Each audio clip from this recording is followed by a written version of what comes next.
Hello viewers, তো আজকে যে টপিকটা নিয়ে আলোচনা করবো সেটা হচ্ছে মেনলি তোমাদের কোচিং শিপ লিমিটেড, ঠিক আছে, সিএসএল এর তরফ থেকে অ্যাপ্রেন্টিসশিপের জন্য একটি নিয়োগ চলছে, যেখানে ডিপ্লোমা বা বিটেক যারা করেছো তারা এখানে অ্যাপ্লাই করতে পারবে। ঠিক আছে, সিএসএল এর তরফ থেকে কোচেন শিপওয়ার্ড লিমিটেড, ঠিক আছে, minister of Ratna schedule company of government of Indian invited of the online application. তোমরা কিন্তু এখানে অনলাইনে অ্যাপ্লাই করতে পারবে। ঠিক আছে, ফ্রম দ্য কীভাবে অ্যাপ্লাই করবে, কি কোয়ালিফিকেশান, কি ডিপ্লোমা, কি কোন ডিপার্টমেন্ট চাওয়া হচ্ছে এবং বিটেকে কোন ডিপার্টমেন্ট চাওয়া হচ্ছে অবশ্যই আমি বলে দেবো। From the eligibility graduate holder engineering, diploma holder commercial practice of domicile Kerala pass out 2022, 2023, 2024, 2026 undertaking of the 1 year apprenticeship training under to apprenticeship act 1983। ঠিক আছে, তো 1 বছরের এটা অ্যাপ্রেন্টিসশিপ ট্রেনিং। যারা 2022 ওয়েস্ট বেঙ্গলে যারা বসবাস করছো, কোনখান থেকে তোমরা ওয়েস্ট বেঙ্গলে আমার ভিডিও কোনখান থেকে দেখছো অবশ্যই কমেন্ট সেকশনে কমেন্ট করবে। 12ই আগস্ট 2026 এই নোটিফিকেশানটা বেরিয়েছে। ডিপ্লোমা বা ডিগ্রি হোল্ডার যারা আছো তারা এখানে অ্যাপ্লাই করতে পারবে। ঠিক আছে, পাস আউট কোন সাল কি লাগবে সেটা আমি বলে দিলাম। এবার হচ্ছে graduate apprenticeship electrical and electronics engineering নিয়ে যারা বিটেক করেছো, নাম্বার অফ ট্রেনিং সিট আছে 12টা, 15,000 টাকা তোমাদের বেতন দেওয়া হবে, বেতন নয় স্টাইপেন্ড দেওয়া হবে পার মান্থ। মেকানিক্যাল ইঞ্জিনিয়ারিংয়ের ক্ষেত্রে 22টা, ইলেকট্রনিক্স কমিউনিকেশান ইঞ্জিনিয়ারিংয়ের ক্ষেত্রে 5টা, ঠিক আছে, সিভিল ইঞ্জিনিয়ারিংয়ের ক্ষেত্রে 6টা, computer science information technology computer science বা আইটির ক্ষেত্রে 4টে, ফায়ার সেফটি ইঞ্জিনিয়ারিংয়ের ক্ষেত্রে 4টে, মেরিন ইঞ্জিনিয়ারিংয়ের ক্ষেত্রে 4টে, নোবেল আর্কিটেকচার সি বিল্ডিংয়ের ক্ষেত্রে 4টে। টোটাল 61টা ট্রেনিং সিট আছে। যারা গ্র্যাজুয়েট করেছো, বিটেক করেছো, ইঞ্জিনিয়ারিং করেছো, ডিগ্রি হোল্ডারের ক্ষেত্রে 61টা পোস্ট আছে। এবার গেল টেকনিশিয়ান, ডিপ্লোমা তোমরা যারা করেছো টেকনিশিয়ান পদে তোমাদের কিন্তু নেওয়া হচ্ছে, যেখানে ইলেকট্রিক্যাল ইঞ্জিনিয়ারিংয়ের ক্ষেত্রে বিটেকের ক্ষেত্রে 15,000 টাকা বেতন দেওয়া হচ্ছে। ঠিক আছে, এবং আমাদের ডিপ্লোমা হোল্ডারের ক্ষেত্রে 13,000 টাকা কিন্তু স্টাইপেন্ড দেওয়া হচ্ছে। এগুলো কিন্তু স্টাইপেন্ড, স্যালারি নয়, স্যালারি অ্যাকচুয়ালি বলা হয়। ঠিক আছে, অ্যাপ্রেন্টিসশিপে আমরা স্যালারিকে স্টাইপেন্ড বলে থাকি। ঠিক আছে, মেকানিক্যাল ইঞ্জিনিয়ারিং ক্ষেত্রে 23টা, ঠিক আছে, 23টা, ইলেকট্রনিক্স ইঞ্জিনিয়ারিংয়ের ক্ষেত্রে 8টা,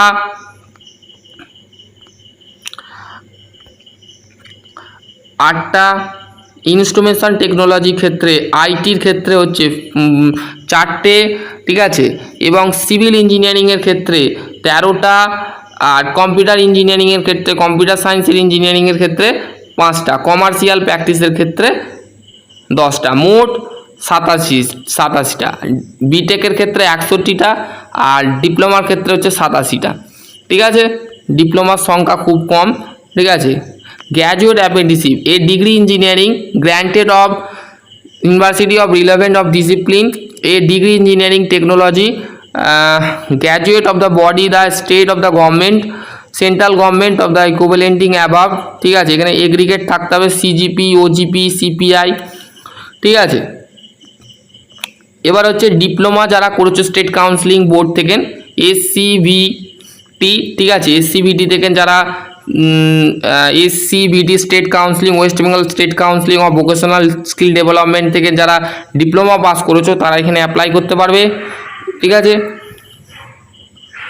এবার হচ্ছে তোমাদের those the candidate of the qualification any the prescribe the qualification certificate issue the authority of without the consideration. ঠিক আছে, এজ লিমিট তোমাদের কিন্তু চাওয়া হচ্ছে অ্যাপ্রেন্টিসশিপ করতে গেলে কিন্তু মিনিমাম 18 বছর লাগে। কারণ 30 বছর হলেও তোমরা এখানে অ্যাপ্লাই করতে পারবে, 30 বছরের ওপরে গেলে কিন্তু তোমরা এখানে অ্যাপ্লাই করতে পারবে না। ঠিক আছে, 30 বছর কিন্তু মাস্ট। ঠিক আছে, 18 থেকে 25 হলেও চলবে, 18 থেকে 24 হলেও চলবে, 18 বছর চেয়েছে শুধুমাত্র। ঠিক আছে, এবার 18 থেকে শুরু হলে যারা অ্যাপ্লাই করতে পারেন, মিনিমাম ফিজিক্যাল স্ট্যান্ডার্ড লাগবে, রিজার্ভেশন ভ্যাকেন্সি তোমরা দেখে নেবে, ওবিসি এসটি পিডাব্লিউডি এইগুলো আছে, ঠিক আছে। Duration of training, durations of the 1 বছরের ট্রেনিং, ঠিক আছে।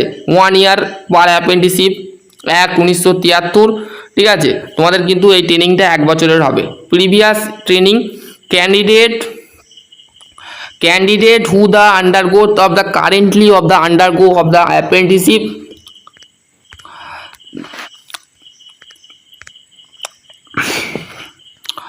candidate of the who have the already undergone currently undergoing of apprenticeship under to apprenticeship 1973 government and public sector private organization of the not eligible apply. যে সমস্ত ছাত্রছাত্রীরা যারা apprenticeship করে ফেলেছো বা অ্যাপ্রেন্টিসশিপ করছো তারা কিন্তু এখানে অ্যাপ্লাই করতে পারবে না, বা প্রাইভেটে জব করছো যে জবটা ছেড়ে আমরা অ্যাপ্রেন্টিসশিপ করব, বা গভর্নমেন্টে জব করছো তারা ভাবছো গভর্নমেন্টটা ছেড়ে আমরা নেভিতে জব, আমরা সিএসএল এ আমরা জব করব, তো সেই ক্ষেত্রে তোমরা এখানে অ্যাপ্লাই করতে পারবে না। শুধুমাত্র পাস আউট ক্যান্ডিডেট যারা বিবিটেক পাস করেছো, যারা জব পাওনি, জব খুঁজছো, অ্যাপ্রেন্টিসশিপ মতন ট্রেনিং করতে চাও 1 বছরের, যারা অ্যাপ্রেন্টিসশিপ করতে চাও তারা এখানে অ্যাপ্লাই করতে পারবে, ঠিক আছে। শুধুমাত্র ফ্রেশার ক্যান্ডিডেট, ঠিক আছে। ফ্রেশার ক্যান্ডিডেট মানে যারা জব করছে না, ঠিক আছে।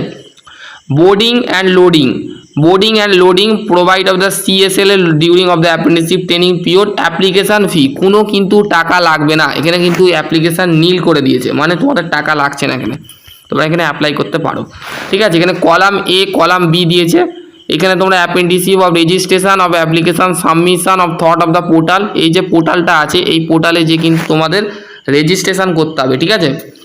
NAT national apprenticeship training scheme educational government.in, ঠিক আছে। For student have the registration old apprenticeship, এখানে তোমরা এখানে করতে পারবো। For the no registration old apprenticeship portal, ঠিক আছে। এই পোর্টালে যে কিন্তু অ্যাক্টিভ অ্যাকাউন্ট এই NATS এডুকেশনাল, এই যে ক্লিক টু স্টুডেন্ট ক্লিক করবে, তারপরে রেজিস্ট্রেশন করবে student, complete of application form তারপরে করবে, ঠিক আছে। তারপরে হচ্ছে apply the agent of the, এখানে click to apply, status apply দেবে, দেওয়ার পর এখানে তোমরা এখানে দেখে নেবে, দেখে নিয়ে দেখো এখানে লাস্ট ডেটটা বলে নি, information of date, important date, information নয় সরি, ইম্পর্টেন্ট ডেট, ঠিক আছে। বলছে for the future of clarification যদি হয়ে থাকে তোমরা কন্ট্যাক্ট করতে পারো ইমেলের, এই যে ইমেল আইডি দিয়েছে এখানে তোমরা কন্ট্যাক্ট করতে পারো। ইম্পর্টেন্ট ডেট 12/8/2026 অনলাইন অ্যাপ্লিকেশান শুরু হয়েছে, কালকে কিন্তু এই অনলাইন অ্যাপ্লিকেশান শুরু হয়েছে, ঠিক আছে। তো গতকাল লাস্ট ডেট কিন্তু তোমাদের 1/9/2026, মানে সেপ্টেম্বরের 1 তারিখে কিন্তু এটা লাস্ট ডেট, 1 মাস কিন্তু তোমাদের টাইম দিচ্ছে, তো সেই ক্ষেত্রে 1 মাস নয়, মিনিমাম 22 দিন না 24 দিন, 2 সপ্তাহ মতো টাইম আছে, তো সেই ক্ষেত্রে তোমরা এখানে অ্যাপ্লাই করতে পারো, ঠিক আছে। আশা করছি তোমরা যদি কোনো কোশ্চেন থাকে তো অবশ্যই করতে পারো। যারা ইন্টারেস্ট ক্যান্ডিডেট আছো, যারা শিপে কাজ করতে চাও, ঠিক আছে, ডিপ্লোমা পাস করে বসে আছো, ঠিক আছে, ডিগ্রি করে বসে আছো, তো সেক্ষেত্রে তোমরা এখানে ডিপ্লোমা হোল্ডার বা গ্র্যাজুয়েট হোল্ডার যারা আছো, graduate holder engineering, diploma holder engineering যারা করেছো তারা এখানে অ্যাপ্লাই করে দাও, ঠিক আছে। প্রভিন্সিয়াল অফ কেরালা লোকেশানে কিন্তু তোমাদের এই জায়গাটা এই কেরালা লোকেশানে আছে, ঠিক আছে। চলো আজকে টপিক এখানে এন্ড করছি। ভালো লাগলে লাইক কমেন্ট শেয়ার করতে অবশ্যই ভুলবে না, ভালো লাগলে অবশ্যই বন্ধুদের সাথে শেয়ার করে দেবে। সকলে ভালো থেকো, সুস্থ থেকো,